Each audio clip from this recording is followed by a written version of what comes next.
Five, four, three, two, one. Alrighty. Hey, Steve, Short Shift Garage, and we're into lesson 4 already. Wow.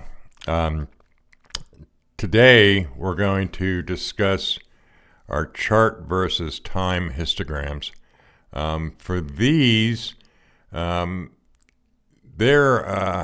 really indispensable. They set up a lot like all the other tables do, and but they're grouped. So if we close that, and each one of these is a group. So it's a group here, group here, group here. And the idea, I believe, is that you want to group the items, similar items together. And I kind of believe that's a good idea. So let's do some modifications. And we'll go to charts layout again. And I have RPM over here, which is a good place for it to be. Down here on your timeline, this will be RPM also. You have your engine speed, which is great. What I like to put in here is throttle position. So I'm going to take this one here that's down at that lower level, and I'm actually going to move it up. So this is how we do that. I want it up to the top.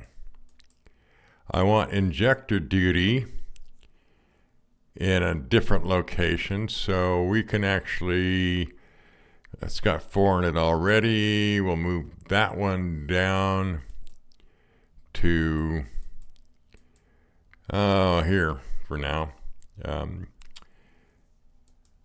Knock retard's important to log. You can have more than 4 in there. You can stretch it out. But this is basically how you set these up. Now I want to show you something here. Injector bank 1, we don't even have that, so we can't use it. So we can take that one out.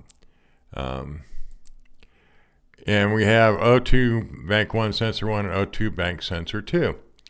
And that is set up for millivolts. But what it's actually logging is the bank 2 sensor 1 in voltage. So it's a little confusing as to why HP tuners did that. And the maximum being 1,000 millivolts. Well, yeah, that'd be fine if it was the right sensor, but it's not. What we're going to put in there is our actual narrowband O2 sensors, which are the SAE versions. What this is logging here is the actual ECM manipulated version that makes it look more like a wideband. You're not going to really, you can sit there and watch the numbers either way. It's a diagnostic tool for you. It's not something you can say, well, it's too high or it's too low, because they're narrowband. So what this is used for calculating lambda by the ECM. Now, some people say you need to log these and not the other ones, but it really doesn't make any difference. So we're going to go to O2 voltage bank 1 sensor 1. These are the forward O2 sensors. We're going to get that one. No, we don't want to do that. See, because that's what it's going to do. That's the generic. No, you don't want to do that. And so the next O2 sensor, that's bank 2, bank 1. I'm just going to, instead of changing it, I'm just going to move it up. There we go. Now this is going to be O2 sensor bank 2, sensor 1. So this would be the SAE version, bank 2, S1. And no. So now we know how it's done, why they did it that way. This is going to be read in millivolts, and the decimals are going to be 0, and the max is 1 and 0. So you got half of it right. So we'll go back and fix the other one. 1 and 0, decimals are 0. You could do it in volts, and it would be a point, but you don't have to. You can do it this way too. We are going to read it in millivolts, and I'll show you what that looks like. So here they are right here. Once we move the dial, we should start getting numbers, and there you go. The higher the number, the richer the mixture. The lower the number, the leaner the mixture. Now, on our charts layout, that can't work. We know that. So the top on that's going to be 1,000. And we might as well change the other one too. And this color here doesn't show up very well. So I like to make the O2 sensors kind of bright. We can make one red. And we can make the other one green. You can tell I like red and green. I don't know why. But it kind of looks, you can distinguish them pretty clearly on this black background, which you can change the background colors if you wanted. That's up to you, but we'll take a look at that and see how that looks now. And there you go. Now you see our O2 sensors. They look actually more like that. When they're fully running, you can see it. So those are your narrowband O2 sensors doing their thing. You can see them cut out as I go through different steps and different phases. They don't read all the time. There's cut times, there's fuel cut times when they'll turn off and stuff like that. So it's important to be able to watch that and map these. They should be pretty much in sync if you've got a reasonably good tune. Now our long-term, short-term fuel trims, we're going to make sure that those are correct too. This is going to be your total spark here, but we'll go ahead and correct those on the long-term fuel trim bank, and they're logging the wrong ones. So what's going to happen if you're logging the wrong one here, it's not going to coincide with what's on your chart. And you'll be sitting going along going, wait, this doesn't match this, and that doesn't match that. So you've got to make them all the same, otherwise they are not going to match. So we'll go long-term, fuel trim bank 1, no. And then short-term fuel trim bank 1.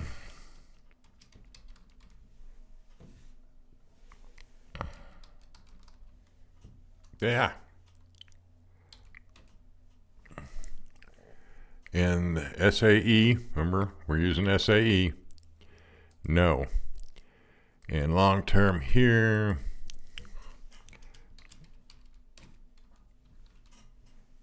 And bank 2, SAE, no. And short term.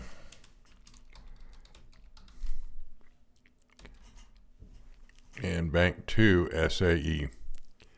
It's very important you do this because otherwise you're going to be chasing ghosts and you won't know why.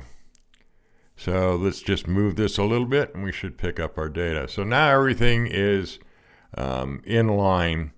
And if we were looking at short-term fuel trim, it's not going to log anything onto that one because we've got just the way it's set up.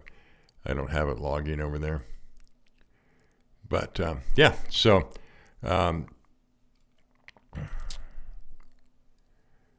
it's, I wonder why it's not doing, I can figure that out later.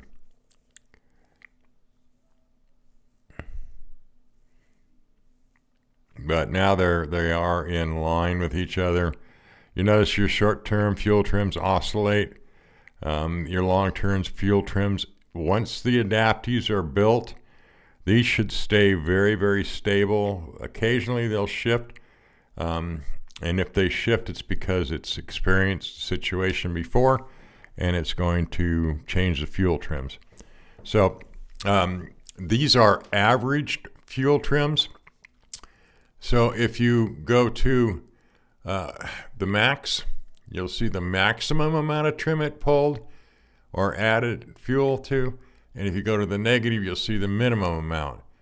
But you may not see anything in a cell if the counts are less than 15. So if we go to our counts, that's why it didn't hit, because it's less than 15. So we know that now. I forgotten I set that to 15. I should have known that. But anyway, I regressed. So this is basically how you set it up. You can log whatever you want in here. If you want more information, put it in. You've got it in the log file over here. We'll discuss. I'll actually going to load up. Actually, let me go ahead and I'll load up. I don't have it. I was going to load up my master. I have a master layout that I use. You'll see it later once we get actually into tuning. So you can set this up with all the things you think you need to do. And then when we get to the master, you can look at what I log and make changes if you want. Alright, so that's going to be it for this lesson. Please like and subscribe, and we'll be back. When we get back, we're actually going to get into the nitty-gritty of it all. The next video is going to be actually looking at tuning, but what I need you guys to do at this point is make sure that you have data from a log file, and it's probably going to be your base tune, unless you've done some tuning already. But data from your log file that has well stored adaptives. In other words, you have long-term fuel trims stored that are repeatable. In other words, you hit the same exact situation and you repeat, because I'm going to teach you how to set up for steady state tuning. Now with this log file, what I want you to do is no wide open throttle, only cruising around town. You can get out on the highway. Just try not to push it past about 2,500 RPM, because we're going to tune first our load range, and that's typically from about 1,200 to 2,500 RPM. If that sounds familiar, that 2,500 number, it should, because when people talk about torque converters, that's what they're talking about. All right, so we will catch you later. Like and subscribe. Thanks a lot. We'll see you in the next lesson.